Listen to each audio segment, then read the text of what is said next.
Lesson आईची शिकवण. 7 वर्षांच्या अजयला स्वच्छतेची फार आवड होती.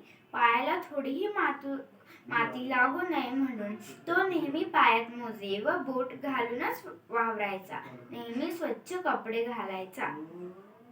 अंगावर पाणी उडू नये म्हणून तो कधीही झाडांना पाणी घालायचा नाही.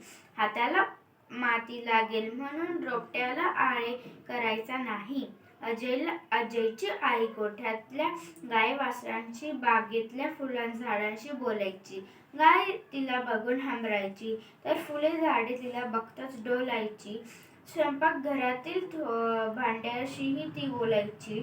अजयला वाटले आपणही आईप्रमाणे सर्वांशी बोलावे.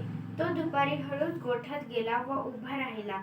पण गाय हंबरली नाही की वासरू बागडले नाही. बागेतही अजयकडे बघून फुले हसली नाहीत. अजयला रडवेला होऊन आईकडे गेला. त्याने आईला सगळं सांगितलं. आई त्याला म्हणाली, तू कधी गाईला चारा पाणी दिलं नाहीस, कधीही गोठा साफ केला नाहीस, फुलझाडांशी कधीही पाणी घातलं नाहीस, पाणी प्यायचं भांड कधी घासलं पुसलं नाहीस, म्हणून ती तुझ्याशी हसली व बोलली नाहीत. ह्या सगळ्या गोष्टी केल्या तर कपडे खराब होतील, अंग खराब होईल, हात खरखरीत होतील असं अजयला वाटायचं. त्यावर आईने त्याला सांगितलं की हात खरखरीत झाले तरी काम केलंच पाहिजे.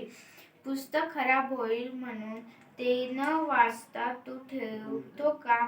नवीन शर्ट खराब होऊ नये म्हणून तू कपाटातच ठेवतो का? असं आईने त्याला विचारलं. अंग आणि कपडे मळले तरी परत धुता येतात.